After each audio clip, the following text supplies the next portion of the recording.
Early figure painting, the Han, 6 dynasties and Tang period, dated to 2nd century to 9th century AD. I, Dr. Rita Pratap, former head of the department, Drawing and Painting, University of Rajasthan. Throughout the history of Chinese painting in the beginning and also in the end, the line drawings of brush remained its central fact. The earliest surviving examples of the true figure paintings in China are 2 fragments of silk dated around 3rd century BC, were excavated from tombs of Changsha. During Han and 6 dynasties period, Hu Kai-chi was famous for his figure paintings. Then was Zhang Shengyu.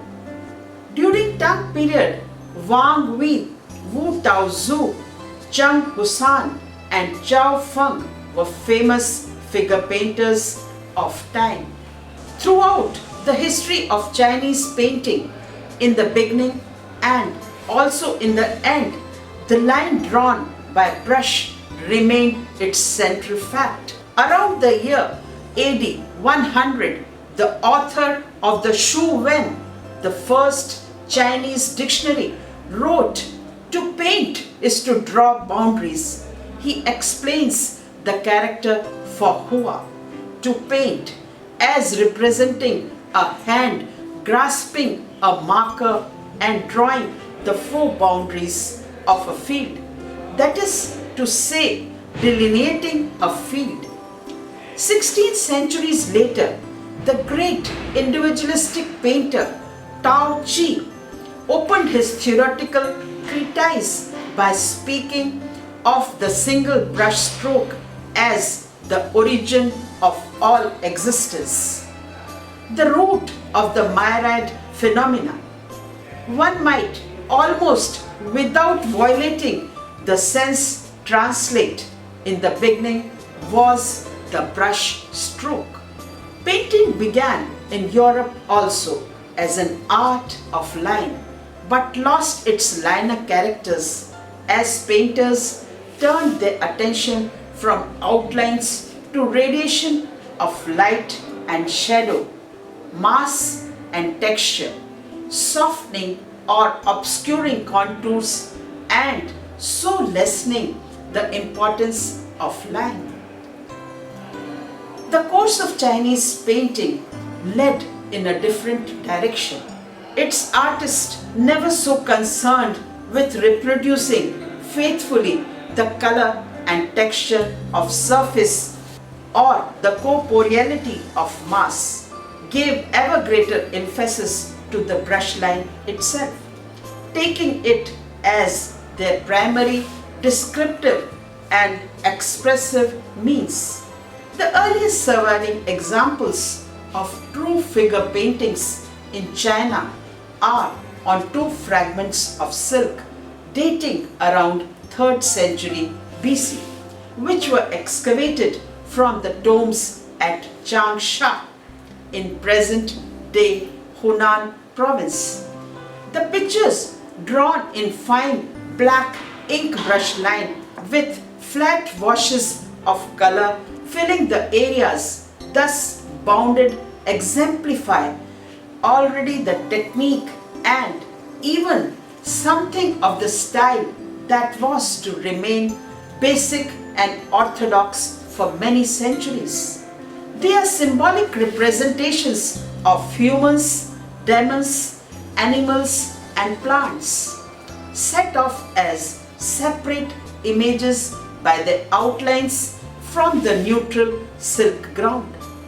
This ancient mode of representation corresponds to an even more ancient mode of thought, in which images Xiang played an important role as abstractions of natural phenomena, objects and aspects of the world isolated from context and conceptualized. The characters of the written language in their earliest form as pictograms were images of one kind.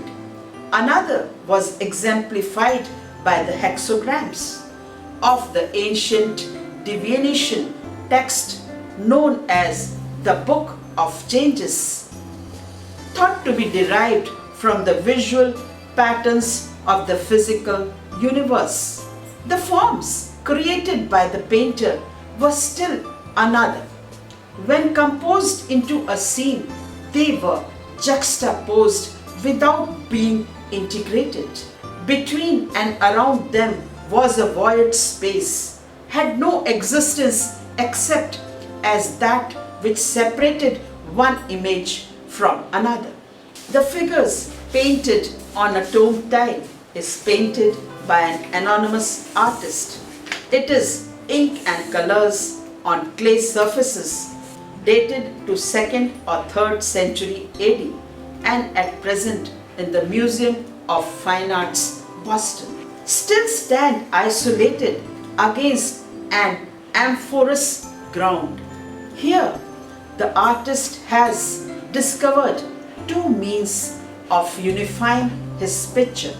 Through suggested movement, the figures seeming to be swayed by a common cadence, and through the mutual awareness revealed in the exchange of glances that binds them, as also one of the chief criteria of excellence in Chinese painting throughout its history is the quality of brush line, in which speed and flexibility of the brush are expressed. And the brush stroke has become a means of defining character. The three-quarter view is skillfully used. The whole attitude and pose of each figure conveys something of the psychology of the person portrayed. The patient listener, the rather pompous talker, and the decorous and patient man waiting to get a word.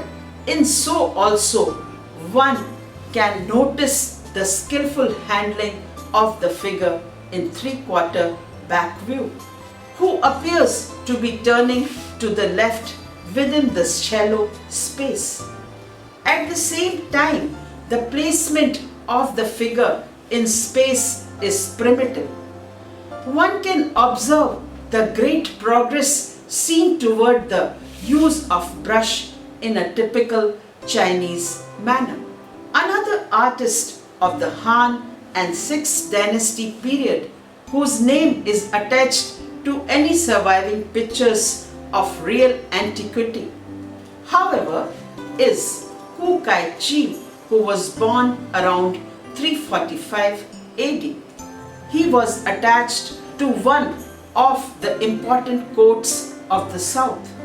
He was not only famous for his paintings but also for his eccentric speech and behavior. His contemporaries created him with preeminence in three fields: wit, painting, and foolishness. The earliest and finest of the paintings attributed to him is section of a hand scroll, ink and colors on silk, and at present in the British Museum, London, titled Admonitions to the Court Ladies. Belongs to that didactic kind of painting favored by the early Confucianists, illustrating a 4th century moralizing text which is made up of advice on matters of department delivered to ladies of the imperial harem by the court preceptors. The passage of text that precedes the 9th picture of the scroll contains words: "No one can endlessly please. Affection cannot be for one alone. If it be so, it will one day end in disgust." A graceful court lady appears to be learning this bitter truth as the emperor repulses her with a gesture. The long bands of cloth fluttering from her clothing as if blown by the wind or agitated by rapid movement are later echoes to the swift liner plays used in Han Dynasty drawings to impart a sense of vitality to the picture.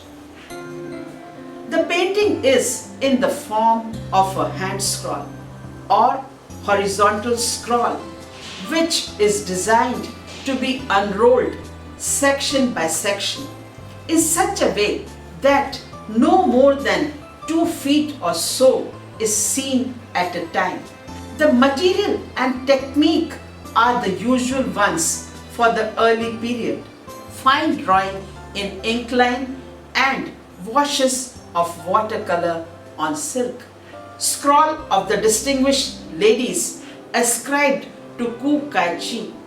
This is also ink and paint on silk. It is a horizontal scroll and at present in the Beijing Palace Museum collection.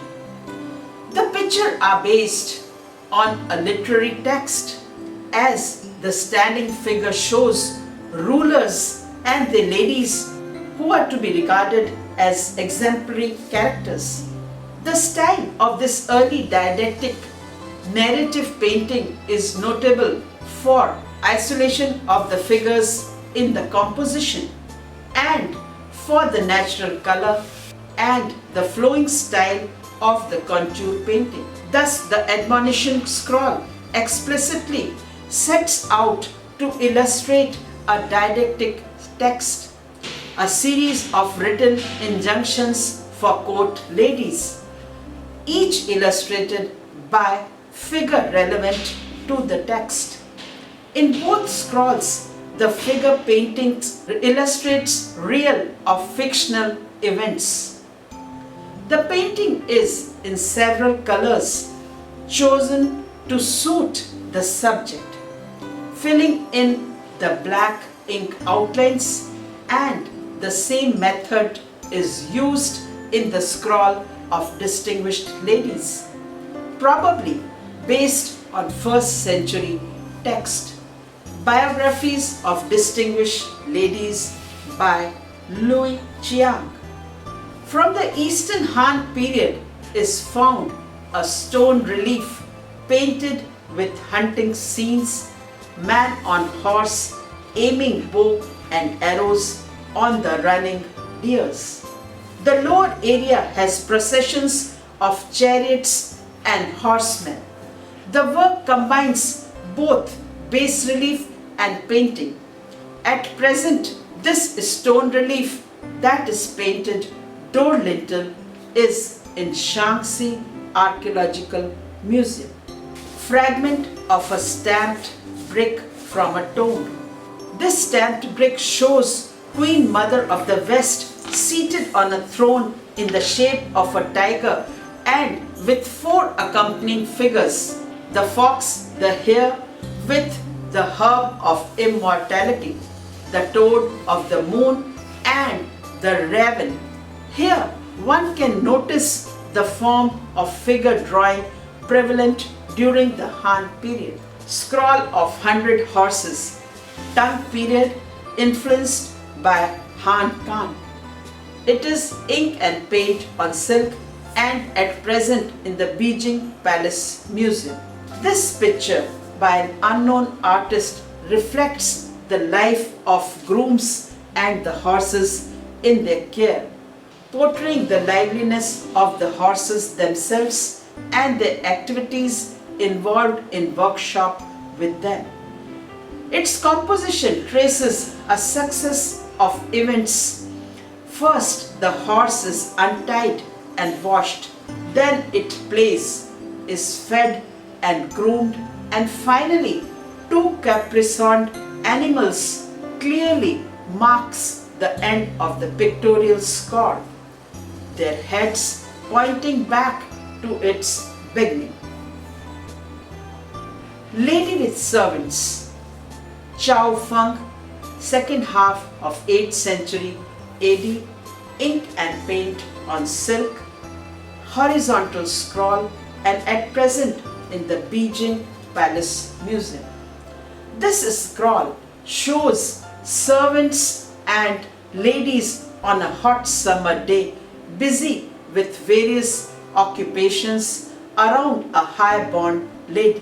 The portrait of the seated lady, full front, makes it clear that she is the chief personage. All the other figures are intent on what they are doing. Their eyes are either lowered or directed towards the mistress.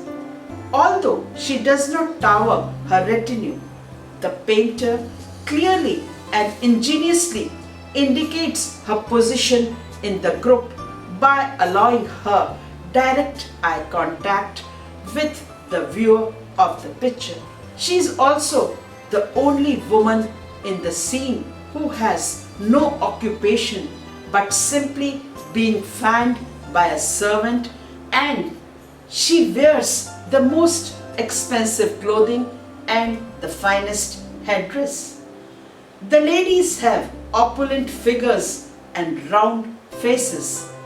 They wear flowing robes and their hair is dressed high. The furniture shown here is typical of Tang period. A carpet, stools and low tables, since people still usually sat on the floor. Garden with literati Wen Yuan II, Han Yuan, dated to 723 to 787 AD. It is also ink and paint on silk and at present in the Beijing Palace Museum. Han Huang came from Chang'an and was famous for rural genre scenes and figure paintings. In the painting, 4 literati are shown in a garden with partly withered pine tree and some rocks. A servant is shown making some important preparations for the scholar's occupation. He is rubbing ink for them. The scholars with their staff, winged caps, stand out from the surface of the picture. Portrait of the 8th Liu Han ascribed to Lu Lengqia. It is ink and paint on silk and at present in the Beijing Palace Museum. This is one of the series of 6 extant pictures, though there were once 18 paintings of Liu Han. Here the aim was to portray the historical character, the religious pupil, the Liu Han. The figures are surrounded by striking details such as furniture, scholars offering gifts and miniature landscape. But the mood is conveyed chiefly by the faces of the Liu Han. The pertain to themselves show monks enveloped in simple, much mended robes. It is said that Lu Lengqia was a pupil of Wu Taozu, who painted temple walls, and religious pupil the Liu Han. The repeated depiction of figure in consecutive scene is typical of the narrative character of early horizontal scrolls, as in the nymph of the Low River, attributed to Ku Kai Chi. This is also ink and paint on silk and at present in the Beijing Palace Museum. This is one of the 3 such scrolls, the others being in the Liaoning Provincial Museum, Shenyang, and Freer Gallery of Art, Washington. They illustrate in which horizontal Chinese scrolls were viewed. The picture is over 5 meter, 16.4 feet long, but a mere 30 centimeters, that is 11.8 inches in height, and is unrolled by the viewer like a film. As his left hand unrolls it up again, only a section the width of the distance between his arms is visible. The way of viewing a horizontal Chinese scroll shows that it was read from right to left, a feature that is reflected in the composition of a picture as a whole. The direction in which the figures are looking guides the viewer through the picture, and elements such as bird apparently flying out of one scene into another link them together. The structure includes steep mountains or dense stands of trees for purposes of demarcation. The narrative axis is also the pictorial axis. Figures clearly relate to each other as they communicate or look in the same direction, and the viewer can follow the story through its composition along the axis of the picture. The real and imaginary worlds are kept apart. Supernatural beings have ribbons wafting around them, sometimes hover in the air, while people in the real world are literally earthbound. The scholar poet Cao Chi and his retinue always have solid ground under their feet. The landscape background continually unfolding behind the narrative axis appears stylized, but there are differences between the trees. Association suggests that one many may be a mallow and another a pine. Simple triangular and round-topped mountains, some cover with trees, separate one scene from the next. In this painting, the artist enriches the composition both by showing the relationship of the figure and by adding landscape feature to the structure. It is like a film unrolling before the viewer's eye.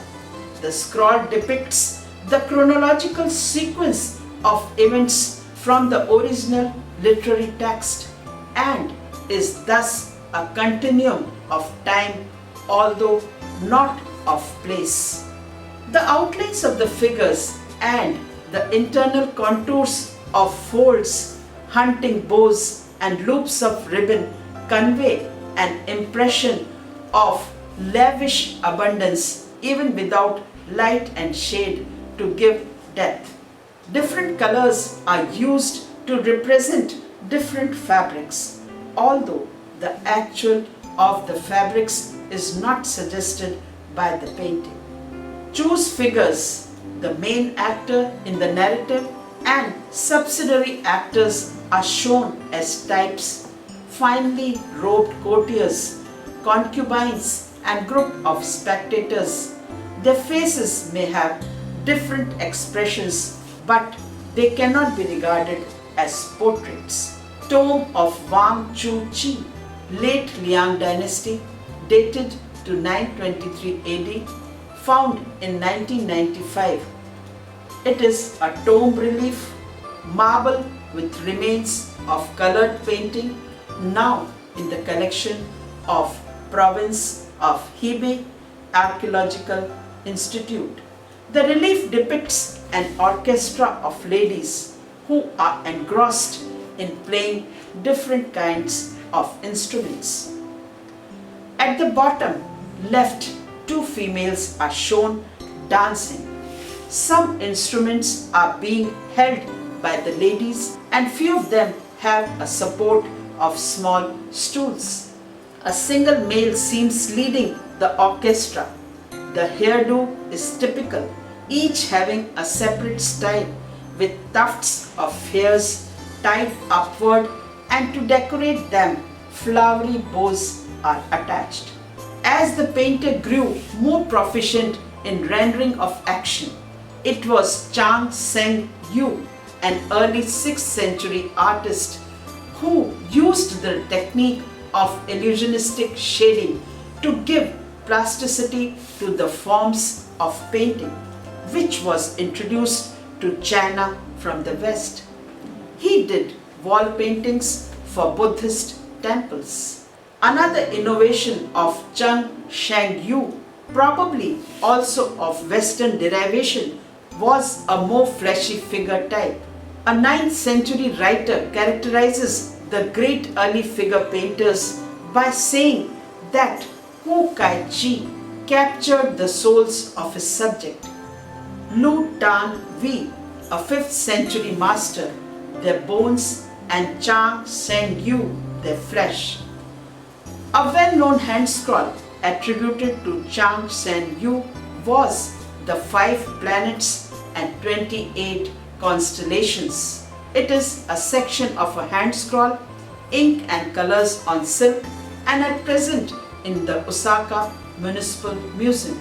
It exhibits both the technique and shading and an increased corporeality in the figures. The Chen Hsing, the planet Saturn, is portrayed as an emaciated old man seated cross-legged on the back of an ox.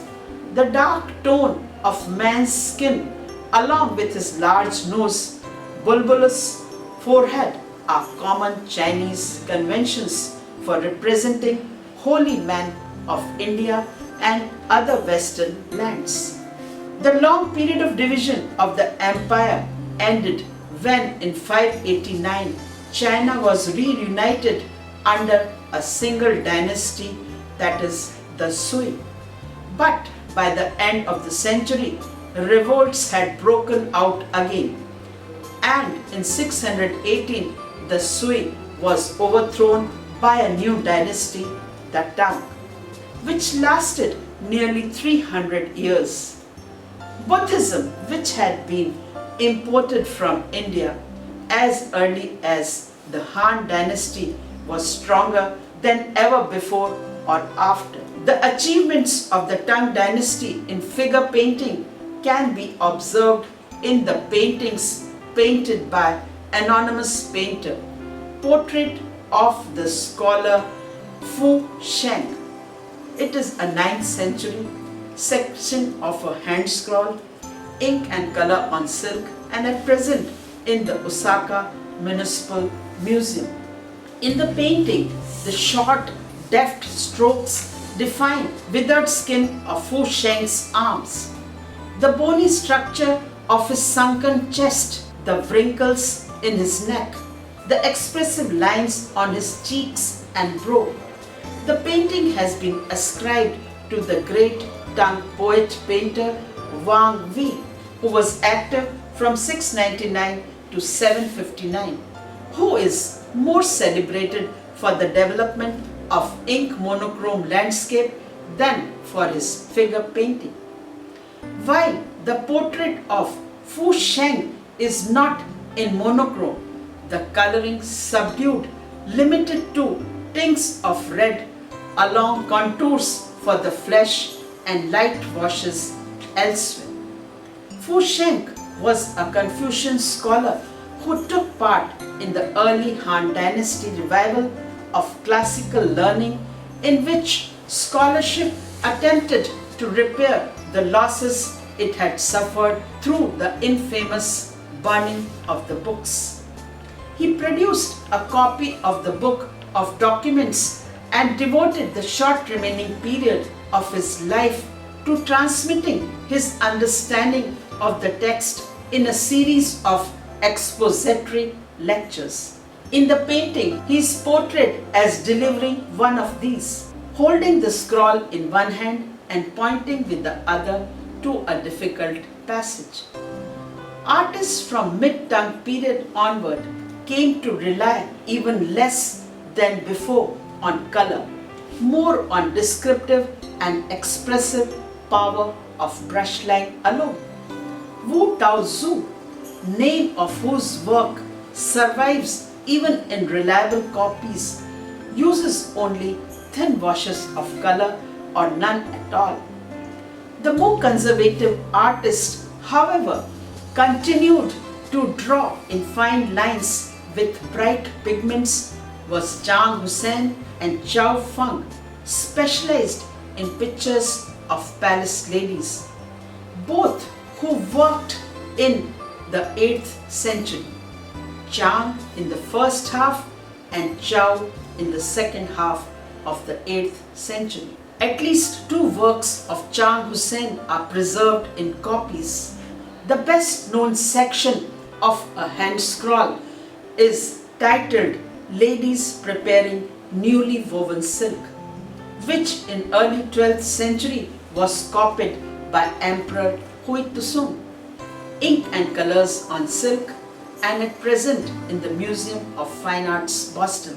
An everyday scene in the women's quarter of the palace is idealized and turned to the evocation of a quiet mood.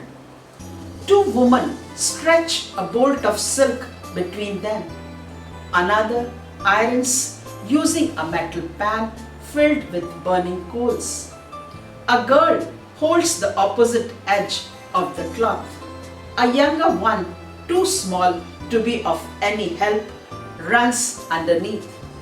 While there is still a certain static quality to the scene, some movement is convincingly suggested in the attitude of the lady ironing and in the off-balance pose of one further left, repeated by the even more unstable figure of the child.